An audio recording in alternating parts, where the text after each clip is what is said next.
رکو، اپنے نبی کی شان سنتے جاؤ۔ آپ صلی اللہ علیہ وآلہ وسلم نے ارشاد فرمایا کہ قیامت کے دن اللہ تعالیٰ مجھ سے ارشاد فرمائے گا، یا محمد اٹھو، اپنا سر اٹھاؤ،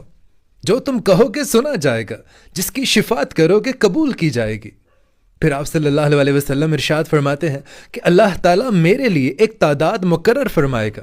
اور میں اتنے لوگوں کی شفاعت کروں گا، اور پھر میں اللہ تعالیٰ کے حضور سجدے میں جاؤں گا، اور یہ کنٹینیو سلسلہ جاری رہے گا۔ ہر دفعہ اللہ تعالیٰ میرے لیے ایک تعداد مقرر کرے گا، میں جہنم کی طرف جاؤں گا اور اپنے امتیوں کو جہنم سے نکال کر لاؤں گا، حتیٰ کہ جب میں آخری دفعہ جہنم کی طرف جاؤں گا تو جہنم کا دروغہ حضرت مالک علیہ السلام مجھ سے عرض کرے گا، یا رسول اللہ صلی اللہ علیہ وآلہ وسلم، اب آپ کا جہنم میں کوئی بھی امتی نہیں ہے سوائے اس شخص کے جسے قرآن نے روک لیا ہے، کیونکہ جسے قرآن نے روک لیا ہے اس پر آپ کی شفاعت بھی کام نہیں آئے گی۔ اب سوال یہ ہے کہ قرآن کو روکا کس نے؟ تو اس کا جواب ہمیں قرآن پاک سے ہی ملتا ہے کہ بے شک جو کوئی اللہ تعالیٰ کے ساتھ کسی کو شریک ٹھہرائے گا، اللہ تعالیٰ نے جنت اس کے لیے حرام کر دی ہے، اس کا ٹھکانہ جہنم ہے اور وہاں اس کا کوئی بھی مددگار نہیں ہے۔ اور پھر بخاری اور مسلم دونوں میں یہ حدیث موجود ہے کہ اللہ تعالیٰ نے اپنے ہر پیغمبر کو ایک مقبول دعا عطا فرمائی،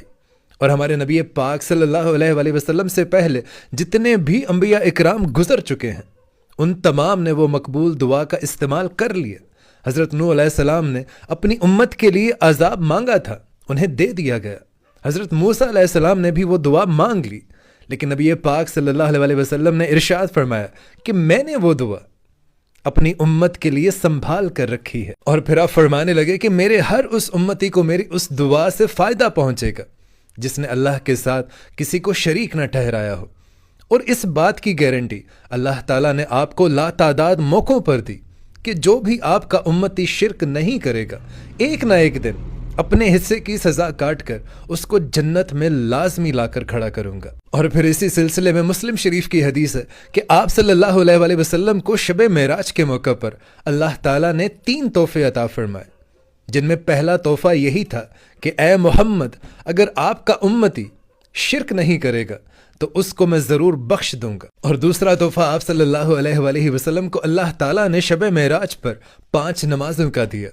اور نماز کو آپ صلی اللہ علیہ وآلہ وسلم کی ٹھنڈک بنایا۔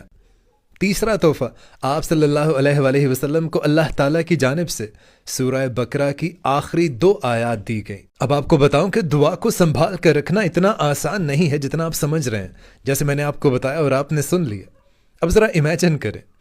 اللہ تعالیٰ نے آپ کو ایک پاور دی ہے دعا کی شکل میں کہ جب بھی آپ وہ ایک دعا کبھی بھی مانگو گے وہ قبول کی جائے گی، اور پھر آپ کی زندگی میں آپ کے ماں باپ چلے جائیں، آپ کے سامنے آپ کی اولاد چلی جائے، آپ کے سامنے آپ کے عزیز و اقارب ایک ایک کر کے چلے جائیں، تو کیا آپ اس دعا کو نہیں مانگیں گے؟ کیا آپ وہ دعا جو آنے والے لوگ ہیں ان کے لیے سنبھال کر رکھیں گے؟ مجھے نہیں لگتا۔ اس لیے اپنے نبی پاک صلی اللہ علیہ وسلم کی قدر کریں،